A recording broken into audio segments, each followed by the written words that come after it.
Welcome to voice of امبر۔ ظرف وسیع ہو تو تعلق کو موت نہیں آتی۔ لوہا کبھی بھی خراب نہیں ہوتا، وہ ہمیشہ اپنے ہی زنگ سے برباد ہوتا ہے۔ اسی طرح انسان کو کوئی برباد نہیں کر سکتا، اس کی سوچ اور دوسروں سے امیدیں ہی اسے برباد کرتی ہیں۔ اپنے آپ کو اچھا سمجھنا نقص کی دلیل اور کم عقلی کی علامت ہے۔ خواہش پرستی ایک پوشیدہ مگر مہلک بیماری ہے۔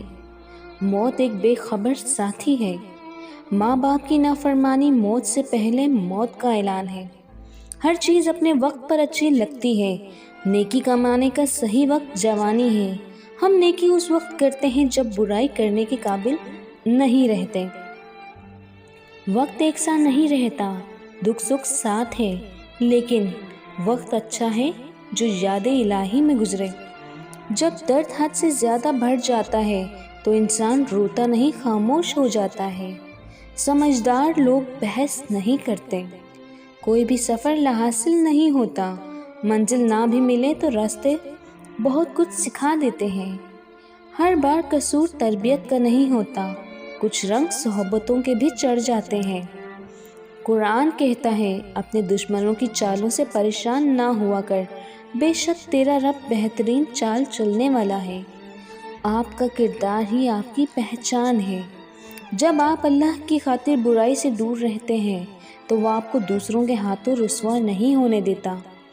سچ بولنے سے انسان کو ذہنی پریشانیوں سے نجات ملتی ہے اور اس کا دل ہلکا ہو جاتا ہے۔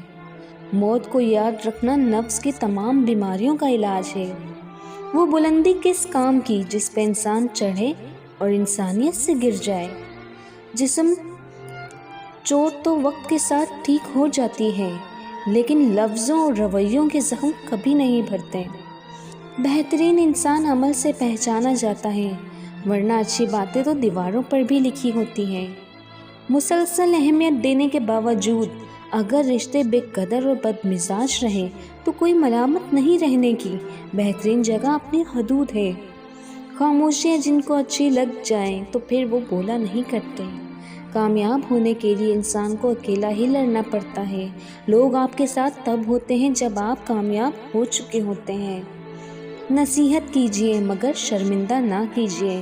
مقصد دستک دینا ہو، دروازہ توڑنا نہیں۔